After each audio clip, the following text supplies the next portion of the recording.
এই যে কচু শাক ভাজি করব, কচু শাক ভাজি করব গুঁড়ো চিংড়ি দিয়ে। এই যে গুঁড়ো চিংড়ি ভিজিয়ে রাখছি, গুঁড়ো চিংড়ি দিয়ে কচু শাক ভাজি করব। আর ভাজি করব মাছের তেল ভাজি করব। মাছের তেল ভিজিয়ে রাখছি। যে কচু শাক ভাজায় আমি তিল দেব, এই যে সাদা তিল ভাজি করে নেব। ভাজলে হালকা ঘ্রাণ বেরোয়, কচু শাকে দিলে সেই স্বাদ লাগবে একবারে। এই যে আমি সাদা তিলগুলো ভাজি করে নিয়েছি, এরপরে গুঁড়ো করে কচু শাকে দেব।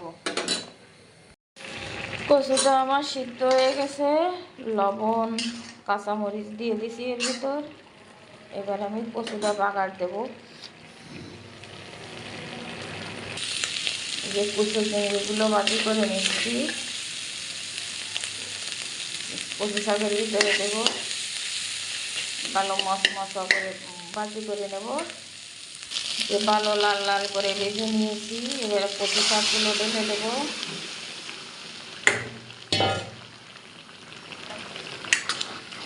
ভালো করে গুটে জলটা শুকিয়ে নেব।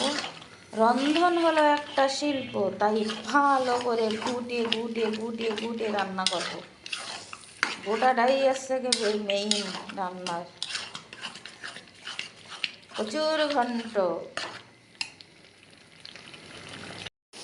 কচুর ঘন্টটা আমার প্রায় হয়ে যাওয়ার মতো আছে। জলটা শুকাইলে নামা নেব। এবার দিয়ে দেবো কালো জিরে আর সেই তিলের গুঁড়া।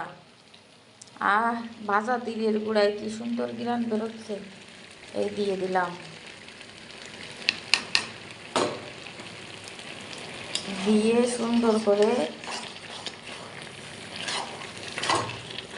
করে গুটে দেব। দেখেন কত সুন্দর দেখা যাচ্ছে। আহা, সেই স্বাদ রে, কি ঘ্রাণ! দেখেন কত সুন্দর দেখা যাচ্ছে।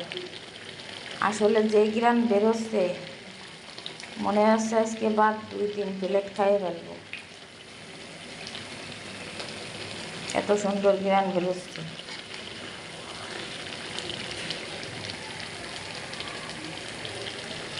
কালার দেখছেন?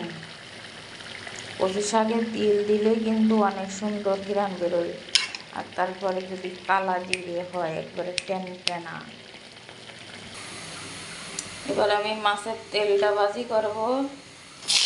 দিয়ে দিলাম পেঁয়াজ, কাঁচামরিচ,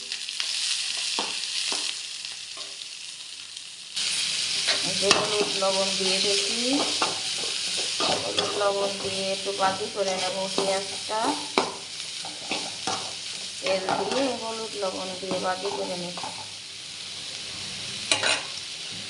এবারে দিয়ে দেবো মাছের তেলটা। মাছের তেলটা আমি দিয়ে দিচ্ছি। যে কচু শাকের ঘন্টটা আমার হয়ে গেছে, আমি এবার নামায় নেব। মাছের তেলটা সুন্দর করে ভাজি করে নেব, তেল ছাড়াইয়ে।